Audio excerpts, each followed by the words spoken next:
Kai iko na meno ine. Ni mbili dadi. Inakaa panya. 3, 2, 1. Right there on top of the moon, we could sit and do nothing. I wish we were bold to just fly away. I don't wanna care. Welcome back to our YouTube channel. This is Viola's Diary and karibu sana, because today we are still in the village and we are going to do some laundry. Like you can see, we are doing laundry right now, and Habi is helping me. I'm so grateful for that, so that we may finish faster. You know we are plucking grass. What type of grass is this? Yeah, so this is wheat grass. It's used in tea, and it has several benefits. Yeah, you can add ginger and a few other like in hot water, and you drink it. And also some other people prefer it. They use it differently. So you can tell me more about it, what you know about it, if you've ever used it. So because we have planted it for quite some time and we have been using it. Basically, I use it in tea. But I'll try using it in other beverages. That's Jaden trying to ask a few questions here and there. I see that he's gonna be a very good, a very good journalist in the making.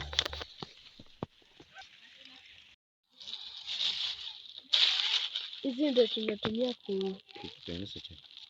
kutengeneza chai.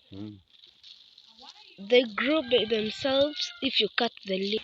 This is the amount that we plucked. They take like 2 months to grow by themselves.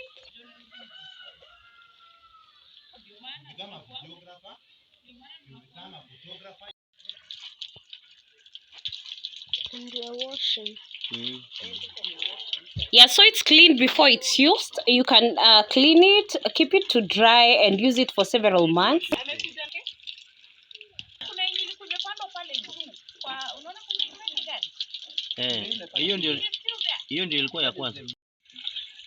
Yeah, so it gives you a very nice taste in your tea.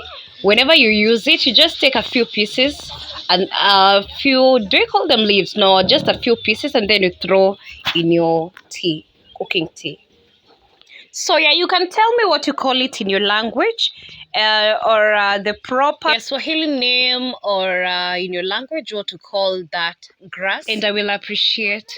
Tell me there in the comment section. I'll really appreciate, so we can learn together. I don't know if you guys have used that, because we use it, and I believe people from Nyanza, they use it. That is where I'm sure. Yeah. And now I don't know about other places. Just tell me kindly if you know, so that we may learn together, or what you use as a tea spice.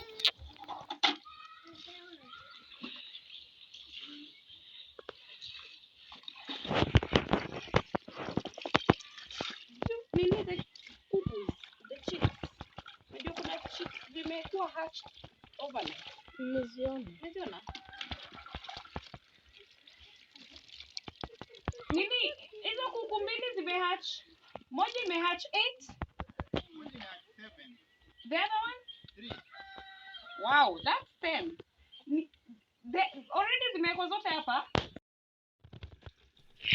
Right there on top of the moon, we could sit and do nothing. I wish we were bold to just fly away. I don't wanna care. Just be here and I'm good alone. I'll be okay. Ati kwa zilikuwa na nini?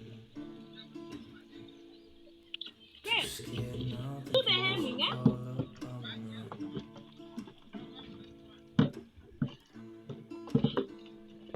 Na niliona hiyo nini Sophia juu imeanza kukua mkono. Yeah, so hubby has hung some clothes over here as I was winding up over there, and I'm going to hang the remaining, and then we go to the next. Yeah, so we have left. We have left the house. We have gone to visit our uncle, just near, not so far, but it's like a distance kidogo. So in shags, no makeup, no nothing. It feels so fresh. So long as you've taken a shower, you feel so fresh and nice. Yeah, so we've gone to visit uncle. We have our chat, we have a talk, 1 2 1 2, and then we leave for something else. Yeah, so let's go back home, and you can see this is the road. You can see kids are there helping their parents search for firewood. Kids in shacks are responsible, by the way. I'm not saying kids in towns are not. They're responsible in their own ways, but now I'm just appreciating those ones that I've seen. They were looking so nice and helping there. So I just had to be behind as I take the view and capture one or two things, as hubby and daddy were in front just having a chat. And so I kept just recording kidogo kidogo as we walk back home. Yeah, so there they are. They are going. So we have arrived at our place already. So we have entered the compound. There goes hubby, and there is daddy. You can see. So daddy is going to the fence. He's going to check on something kidogo. It's something he's checking, and then we proceed. So yeah. Uongo. Piga ndani hivyo. Si umepiga? Wewe wacha tu piga tu, umepiga ndani. Umeshapiga? Ni video iko tu sawa. Chukua record nyumba yake hapa. Oh my god. Hebu Jay kuja ufanye. Anajua? Ninasikia hivi. Meno iko hivi. Huyo ngadore. Kama nilikuwa nimepiga kabisa. Big daddy ni kubwa. Inakaa geuza hivi nione meno. Nasikia kwa nini na tu hivi. Imegongwa mgongo hiyo shimo. Nikapiga na hapa. Kumbe nikapiga na hapa. Imeosha. Nimeprotrude. Kai iko na meno ine. Si hapo na ni mbili daddy. Kanga panya. Inakaa panya. It looks. Wewe uko na intention ya kuiua? Mdogo, ule bado ni mdogo. Machapo jinsi sana. Until utoanisha. Hapo ndipo ilikuwa inanili imechi. Mimi natumana, unaona hiyo simu kweli? Nimeweka nini? Imeenda hivyo. Yeah, so that's a mall. Yeah, it has disturbed us for quite some time, and yeah, so anyway, let's go to the evening. It's time for supper. Early supper, yes. So we do some fries. And now I just told them that we could do matoke. Of course, we're going to do the potatoes, but also I told them I'm going to make for them the matokes that are fried, made crispy. Yeah, they're just cut as chips, as fries, and then you just deep fry them. So I wanted them to have a taste of that, and can tell you, by the time they were finishing eating, they loved it. So I've realized many people don't know. Yeah, many people don't know about deep frying green bananas. If you don't have the potatoes, you can just substitute by using the green bananas. They work so well, and let me tell you, that is something that I always do. I do that quite often, because you find that, like the way potatoes have been high, you find that I have green bananas, and I do that quite often. Yes, Mama?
Yeah, for the first batch, I couldn't let them dry so much because they were for the baby. So yes, now the others, crispy and nice. Thanks for watching until this point. Kindly like, share, and subscribe and watch the previous videos. Thank you. Keep it here.